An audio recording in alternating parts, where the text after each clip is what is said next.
Hoy hablaremos sobre infecciones por hongos. Mi grupo está conformado por María Camila Ayala, Geraldine Castro y quien les habla, Laura Granadillo. Zorzal vaginal. Tiene diferentes nombres y sinónimos, como candidiasis vaginal, vaginitis, vulvovaginitis, candidiasis vulvovaginal recurrente y candidiasis vulvovaginal crónica. El hongo responsable es la Candida albicans. Es un hongo microscópico normalmente inofensivo que se encuentra en nuestro organismo sin efectos patológicos. Se encuentra a nivel de los genitales, tracto digestivo, boca y piel. Descripción de la enfermedad. La candidiasis vaginal puede afectar la vulva y la vagina.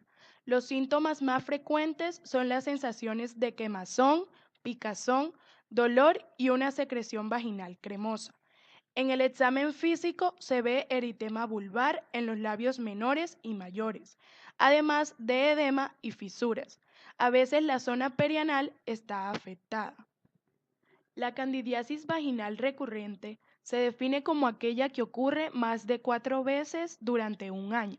Afecta entre el 8% de las mujeres sanas durante los años fértiles o cuando están bajo tratamiento hormonal. Otro grupo de mujeres padece la candidiasis vulvovaginal crónica, que es una entidad recientemente reconocida. La candidiasis vulvovaginal se puede clasificar como tal cuando los síntomas son graves, cuando hay episodios recurrentes, cuando ocurre durante el embarazo, cuando la especie causante no es la Candida albicans o la paciente está inmunodeprimida. Epidemiología. Es una enfermedad frecuente. Se puede decir que como promedio a la edad de 24 años, el 60% de las mujeres ha tenido una vaginitis, que el 36% tiene al menos un episodio anual y que el 3% padece vaginitis casi permanente.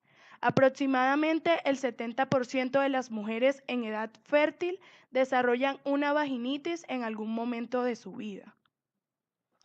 En estos pacientes, la respuesta al tratamiento inicial es mala y tardan poco tiempo en recaer. Las estimaciones sugieren que entre 88 y 159 millones padecen al menos 4 episodios anuales globalmente. En estas pacientes suele haber una peor respuesta al tratamiento inicial y un tiempo más corto hasta la recaída. No hay datos epidemiológicos de la candidiasis vulvovaginal crónica, pero es menos frecuente que la recurrente. Enfermedades subyacentes y pacientes en riesgo.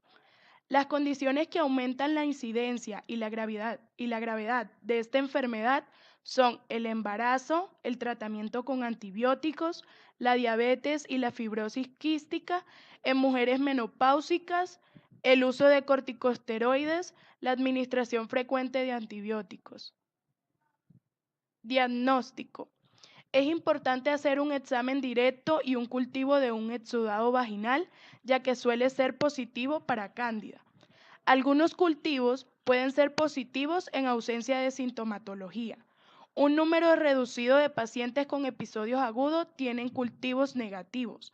La candidiasis vulvovaginal recurrente se diagnostica cuando hay más de 4 episodios anuales. A menudo se hace un diagnóstico presuntivo en base a la respuesta del cuadro al tratamiento antifúngico. El examen directo y el cultivo pueden ser negativos, pero es importante excluir otras causas de secreción y malestar vaginal. El diagnóstico diferencial más frecuente es con la vaginitis bacteriana. Las pacientes pueden saltar de un episodio de vaginitis bacteriana a otro de candidiasis. Otros diagnósticos diferenciales que hay que hacer son con la dermatitis de contacto tras aplicación de sustancias intravaginales, vaginitis inflamatoria descamativa, cuerpos extraños como un tapón. Tratamiento. Hay numerosos tratamientos tópicos, especialmente con azoles, con el cotrimoxazol. Los azoles no deben ser utilizados en el tratamiento de la vaginitis por Candida glabrata, ya que no son efectivos. No se debe utilizar en el embarazo ya que aumenta el riesgo de defectos cardíacos en el niño. Este riesgo probablemente no existe con el itraconazol. El tratamiento de la candidiasis vulvovaginal aguda se puede hacer tópicamente u oralmente, generalmente con una única dosis de 150 miligramos de fluconazol o dos dosis de 100 miligramos de itraconazol. Para Candida glabrata o casos resistentes, se puede utilizar ácido bórico, 600 miligramos por día en una cápsula de gelatina que se introduce en la vagina durante 14 días, o una crema de fluorocitocina. La crema de fluorocitocina es efectiva pero no se consigue fácilmente. Evolución y pronóstico. La mayoría de los casos responden bien al tratamiento y el intervalo entre los episodios es largo. El uso recurrente de azoles puede producir una colonización por cándida resistente a los mismos. Existen pocos tratamientos alternativos, básicamente nistatina y ácido bórico. Este último ha demostrado gran eficacia, pero solo puede ser prescrito por especialistas en las farmacias hospitalarias. Cuando la candidiasis vulvovaginal recurrente no responde adecuadamente al tratamiento, se deben excluir otras cosas y además enviar al paciente a un especialista. Estas pacientes deben ser evaluadas regularmente, tomando muestra cada 3 a 4 meses para cultivo. Y si es positivo, hay que identificar los aislados al nivel de especie y determinar su perfil de sensibilidad a los antifúngicos. Onicomicosis. Los hongos pueden afectar el pliegue ungueal o la uña misma. Es la enfermedad más frecuente de las uñas. Es una infección crónica y progresiva de las uñas causada por hongos y por especies de cándida. En la mayoría de los casos es producida por dermatofitos y menos frecuentes por levaduras y mohos. Descripción de la enfermedad. La onicomicosis puede afectar la apariencia, el grosor y el color de manera normal, tanto en las uñas de las manos como en las de los pies. Factores que contribuyen a esta enfermedad: el calzado oclusivo, el traumatismo repetitivo en las uñas, la predisposición genética y la enfermedad concurrente, como la diabetes, la circulación periférica deficiente y la infección por VIH, así como otras formas de inmunosupresión. Hongo responsable.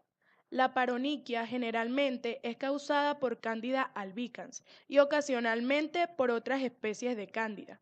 La onicomicosis es causada por una amplia variedad de hongos, especialmente Trichophyton rubrum, que causa alrededor del 80% de los casos en el Reino Unido. Los mohos no dermatofitos, que ocasionalmente causan onicomicosis, generalmente de la uña del pie, son los nombrados acá. La Cándida albicans y raramente la Cándida parapsilosis causan onicomicosis, especialmente onicomicosis blanca superficial. Algunas infecciones son causadas por más de un hongo. Epidemiología. La onicomicosis es uno de los desórdenes de uñas más comunes en adultos, que representan el 15 al 40% de todas las enfermedades de las uñas. Onicomicosis es más prevalente en adultos mayores, pero debido al número limitado de estudios a gran escala, la incidencia real de la condición es difícil de evaluar. Por otra parte, muchos informes hacen no distinguir entre dermatofitosis y otras formas de onicomicosis, o entre infecciones de las uñas y uñas de los pies. Se ha estimado que la onicomicosis ocurre en aproximadamente el 3% de la población adulta en el Reino Unido. Pruebas de diagnóstico. El raspado de la uña o el material debajo de la uña es el material más gratificante. Microscopía y cultivo de hongos. PCR para Trichophyton rubrum en algunas instituciones. Cándida paroniquia, cuando es leve y localizada, generalmente responderá a la crema de imidazol o terbinafina o a la pomada de nistatina. aplicada por vía tópica durante 1 a 3 semanas. La infección de la uña distal muy localizada puede responder a la amorolfina tópica o ciclopirox, pero los resultados son inferiores a la terapia oral. La terapia oral con terbinafina o itraconazol durante muchas semanas o meses tiene un 80% de efectividad. Griseofubin tiene más del 80% de efectividad para la onicomicosis en las uñas de los dedos de las manos, pero menos el del 40% de efectividad para las enfermedades de las uñas de los pies. La anfotericina B tópica en una mezcla 50-50 de dimetilsulfóxido y 2-propanol a una concentración final de 2 miligramos sobre mililitros puede ser efectiva para hongos susceptibles tales como Fusarium y Acremonium. De 1 a 3 gotas se aplican diariamente y se deja secar durante más de 12 meses. La crema a base de urea permite suavizar la uña y mejorar la penetración de los agentes tópicos. La eliminación de las uñas a veces es necesaria y siempre es así para las infecciones causadas por Scopulariopsis o Citalidium. Perspectiva y pronóstico. La curación es posible, pero lleva mucho tiempo, ya que el crecimiento de las uñas es lento. Patrones de onicomicosis. Onicomicosis subungueal, distal y lateral. Es más frecuente en las uñas de los pies que en las uñas de los dedos de la mano. El hongo invade la uña y el lecho ungueal al penetrar los márgenes distales o laterales. La uña afectada se engrosa y se decolora, con un grado variable de onicólisis, aunque la placa ungueal no se ve afectada inicialmente. Onicomicosis blanca superficial. La infección generalmente comienza en la capa superficial de la placa ungueal y se extiende a las capas más profundas. Las lesiones blancas que se desmoronan aparecen en la superficie de la uña, particularmente en las uñas de los pies. Estos se extienden gradualmente hasta que toda la placa de la uña está involucrada. Esta afección se observa con mayor frecuencia en niños y generalmente se debe a una infección por T. interdigitale. Onicomicosis subungueal blanca proximal. La mayoría de los casos involucran las uñas de los pies.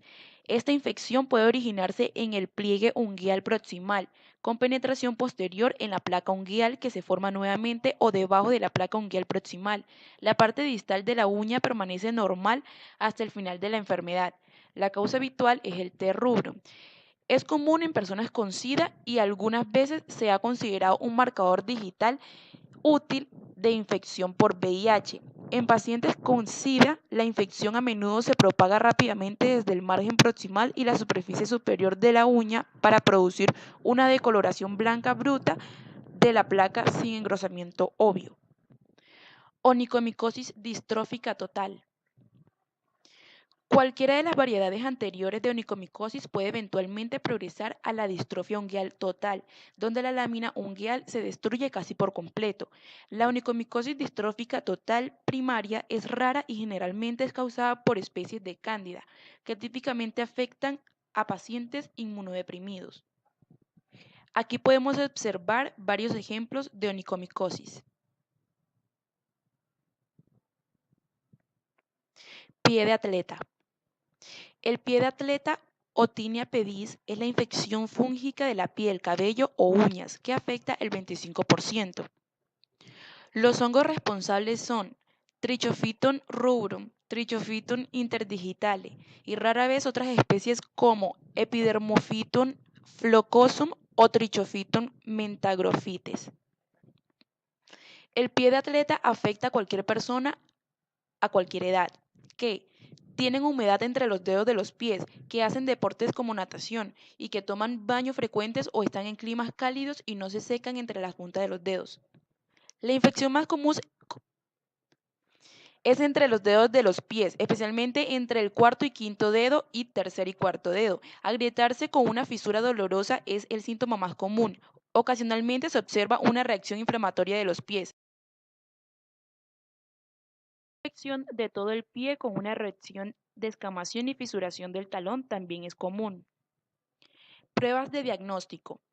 Se usa la microscopía y el cultivo de hongos. Para el tratamiento está la terbinafina al 1% de crema o clotrimazol al 1% de crema para pie de atleta. O también itraconazol oral o terbinafina para la infección de tipo mocasín durante 3 semanas. La perspectiva y pronóstico. Responde bien a la terapia pero tiende a recurrir.